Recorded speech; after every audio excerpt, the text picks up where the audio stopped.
Hello दोस्तों, welcome back to my channel Shivar on the globe. और मैं हूं आपका शिव और आज हम जाने वाले हैं अमृतसर के जलियांवाला बाग में, जो कि जस्ट गोल्डन टेम्पल के बगल से ही आपका रास्ता जाता है। अप्रॉक्स 100 मीटर्स की डिस्टेंस होगी और ये आपको ज़रूर देखना चाहिए क्योंकि हमारे देश की सबसे बड़ी ट्रेजेडी यहाँ पे हुई थी।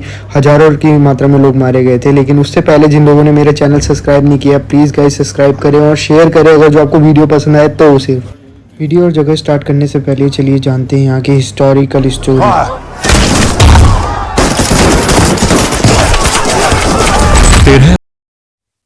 13 अप्रैल साल 1919 अमृतसर का जलियांवाला बाग कुछ ऐसी चीज का गवाह बना जो कि मानवता को शर्मिंदा कर दे, जो कि गोरे अंग्रेजों के मुंह पर काला धब्बा लगा।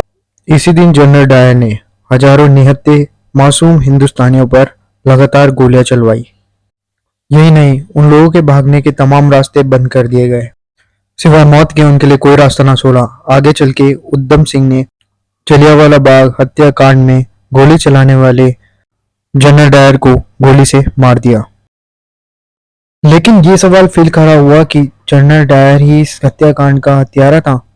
क्या उसी ने इस हत्याकांड को परिणाम दिया? आखिर क्या है इस हत्याकांड के पीछे की क्रूर सच्चाई? वह कौन से सर्कमस्टेंसेस थे जो इस घटना के पीछे जिम्मेदार थे? आज की इस वीडियो में हम जानेंगे इस दिल दहलाने वाली घटना की एक सच्ची घटना। हमारे साथ आखिर तक जरूर बने रहिएगा ताकि आज की पीढ़ी यह जान पाए कि आजादी इतनी भी सस्ती नहीं है जितना हम आज उसे एंजॉय कर रहे हैं। जलियांवाला हत्याकांड की भूमिका तब शुरू हुई जब इन अंग्रेजों ने हमारे हिंदुस्तान पर रोलेक्ट एक्ट लगाया और देश भर में इसका विरोध शुरू हुआ। वह तारीख थी 10 अप्रैल 1919 और साथ ही में विरोध के दौरान यहाँ पर दो निर्दोषों को गिरफ्तार कर लिया गया। डॉक्टर सत्यपाल को यहाँ पर गिरफ्तार कर, इसे इंडिया का काला कानून भी कहा गया था। इस एक्ट का विरोध महात्मा गांधी ने भी किया था, जिसके बाद पूरे हिंदुस्तान में इसका विरोध जम के किया गया। रोलेट एक्ट के मुताबिक अंग्रेज बिना किसी जांच पड़ताल और किसी मुकदमे के किसी भी हिंदुस्तानी को गिरफ्तार करके जेल में डाल सकते थे। इसी रोलेट एक्ट की गिरफ्तारी में डॉक्टर सैफुद्दीन और डॉक्टर सत्यपाल को गिरफ्तार कर लिया गया, जिसने आग में घी का काम करा। जनता का आक्रोश पूरा उफान पर था, लेकिन तूफान से पहले वाली शांति छा गई। लोगों ने साथ मिलकर मीटिंग कर ली और ठीक 13 अप्रैल को जलियांवाला बाग में एक बड़ा प्रदर्शन करने का निर्णय लिया। और तभी जलियांवाला बाग में 13 अप्रैल को होने वाले प्रदर्शन की खबर जनरल रेजिनाल्ड रिटायर्ड को पड़ गई। और 13 अप्रैल पंजाब में बैसाखी का दिन था और वैसे भी पंजाब में बैसाखी खूब धूमधाम से बनाई जाती है। एक तरफ लोग बैसाखी का जश्न मना रहे थे, वहीं दूसरी तरफ वहाँ प्रदर्शन की तैयारियां चल रही थी। लेकिन जनरल डायर ने इस सभा के खिलाफ पहले से ही तैयारी कर ली थी। जनरल डायर ने पहले से ही तैयारी कर रखी थी। ठीक 12 अप्रैल को उन्होंने एक सैनिक की बड़ी टुकड़ी बुला ली थी। 13 अप्रैल सुबह हो चुकी थी। लोग बैसाखी खूब धूमधाम से बनाने के बाद शाम को सभा के लिए 25,000 लोग जलियांवाला बाग में शामिल हुए। दूसरी तरफ जनरल डायर भी अपनी सेना की टुकड़ी लेकर जलियांवाला बाग की ओर निकल पड़ा। जलियांवाला बाग में जाने के लिए सिर्फ एक ही रास्ता था।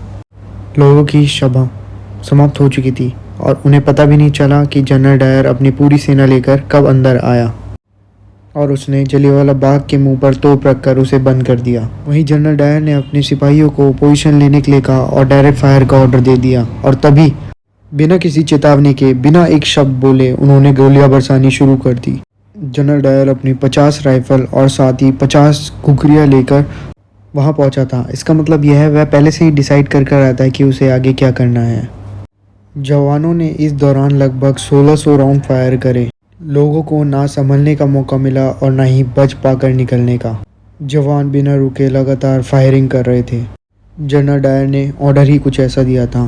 फायरिंग केवल गन को रिलोड करते टाइम ही धीमी पड़ रही थी। यहाँ मौजूद जवान लगातार लोगों पर फायर कर रहे थे। महिलाएं, बच्चे, जवान, बूढ़े सभी ने भागकर अपने आप को पूरी बचाने की कोशिश करी और लोग इधर उधर भागने लगे। तभी कुछ लोगों ने कुएं में कूदकर भी अपनी जान बचाने की कोशिश। कुछ लोग दीवार फांदकर अपनी जान बचाने की कोशिश करने लगे, लेकिन उसका भी कोई फ़ायदा नहीं हुआ। जनरल डायर के जवानों ने हर किसी को चुन चुन कर मारने की कसम खा रखी थी। जिस कुएं में कूदकर लोग अपनी जान बचाने की कोशिश कर रहे थे, उस कुएं में से 120 लोगों की लाश निकली। वहाँ कुआं कूदकर मरने वाले लोगों के खून से भर गया। कुएं को आज भी खूनी कुएं के नाम से जाना जाता है। और इतना ही नहीं, यहाँ पर आज भी बाग के दीवारों पर गोलियों के निशान शामिल है। लगातार इस फायरिंग के अंधाधुंध फायरिंग होने के बाद जनरल डायर राक्षसों की तरह हंसते हुए बाहर चला गया। इतना ही नहीं, अमृतसर की सड़कों पर जो भी हिंदुस्तानी दिखता उसे भी वह गोली मार देता। इतना ही नहीं, मरने वालों की लाशों को तोप के पीछे घसीटता हुआ ले गया। इस कांड के बाद अंग्रेजी सरकार ने मरने वालों के आंकड़े निर्धारित किए, जो कि 379 लोग थे, जबकि असल में कुछ संख्या कुछ और ही थी। हकीकत में इस हत्याकांड में हजारों लोगों की जान गई थी। इस दिल दहला देने वाली घटना ने पूरे देश को हिलाकर रख दिया। साथ ही में इस घटना की जांच का जिम्मा जनरल माइकल को दिया गया। गोली चलाने वाले जनरल डायर ने अपनी सफाई में सिर्फ इतना कहा कि गोली चलाना उसकी मजबूरी बन गई थी। उसने कहा अगर वह गोली नहीं चलाता तो वहाँ जुटी भीड़ उसको ही मार देती। लेफ्टिनेंट माइकल एंड्राइड जो इस मामले की जांच कर रहा था, वह इसके जवाब से संतुष्ट हुआ। आगे जाकर ये जांच लाहौर के हंटर कमीशन के द्वारा की गई। फाइनली इस जांच में जनरल डायर को सही साबित किया गया और ब्रिटिश सरकार ने उसे प्रमोशन दिया। और इसके साथ फाइनल रिपोर्ट में ये भी कहा गया है कि जनरल डायर वापस कभी इंडिया नहीं आएंगे। इस हत्याकांड के दौरान उधम सिंह जलियांवाला बाग में ही मौजूद थे। यह उनकी खुशकिस्मती थी कि वह इतनी गोलियां चलने के बाद भी बच गए। और साथ ही में उन्होंने कसम खाई थी कि वह इस हत्याकांड का बदला जरूर लेंगे। लेकिन 1927 बीमारी के चलते जनरल डायर की मौत हो गई। लेकिन इस मामले की जाँच करने वाला जनरल माइकल अभी भी जिंदा था। वहीं उधम सिंह अपनी प्रतिशोध की ज्वाला में जल रहे थे। वह एक गरीब फैमिली से थे, तभी उन्होंने एक गदर पार्टी ज्वाइन करी। उनके माता पिता का शाया तो उनसे पहले ही उठ चुका था। उनका असली लक्ष्य तो जनरल माइकल था, जो कि अभी लंदन में था। अब उन्होंने लंदन में जाने का जुगाड़ लगाने लगे। तभी उन्होंने बड़ी का काम करके कुछ पैसे इकट्ठे करे और वहाँ से अमेरिका पहुँच गए।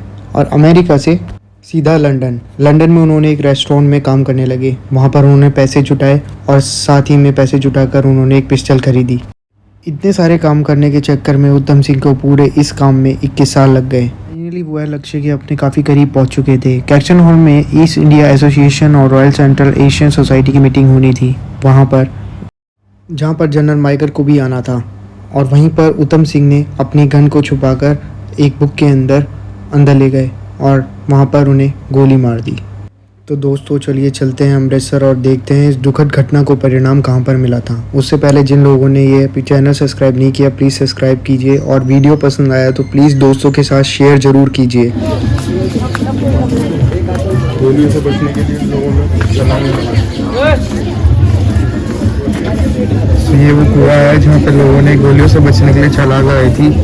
और इसकी गहराई लगभग मेरे ख्याल से 3 मंजिला से भी ज़्यादा की होगी।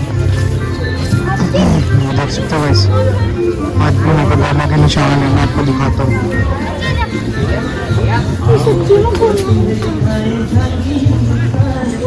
तो जो मैंने अभी आपको कुआं दिखाया उसका एक छोटा सा मैप बना हुआ है। यहाँ पे 120 डेड बॉडीज मिली थी।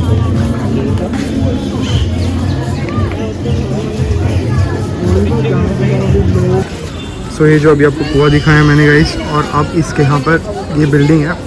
आज भी यहाँ पे गोलियों के रियल निशान है और काफ़ी ज़्यादा लोग देखने आ रहे हैं। ये देखिए गाइस, स्क्वायर किए हुए हैं जब यहाँ पे अटैक हुआ था तब के निशान।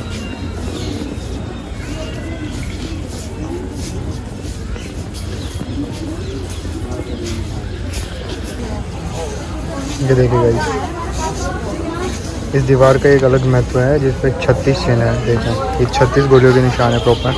यहाँ पे जितने भी दिख रहे हैं दिखाऊंगा अभी आपको। श्रद्धांजलि ज्योति ग्राउंड देखो अभी कितना मेंटेन कर रखा है यहाँ पे। हर चीज़ को, एक एक चीज़ को प्रॉपर मेंटेन कर रखा है भी है। और आज भी ये एज इट इज़ वैसे ही छोड़े हुए हैं, बस मेंटेन कर दिया गया है थोड़ा सा एरिया को। लुक एट दिस, ये अलग एरिया है। बुलेट मार्क्स यहाँ पे 28 बुलेट मार्क्स हैं आज भी। और काफ़ी पुरानी दीवारें हैं, तब से लेकर आज तक एज इट इज़ ऐसी छोड़ी हुई है।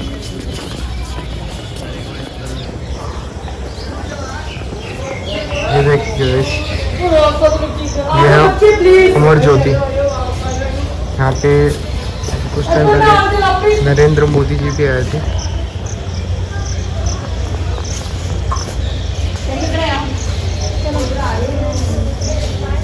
उन सब शहीदों के लिए जो यहाँ पे शहीद हुए थे।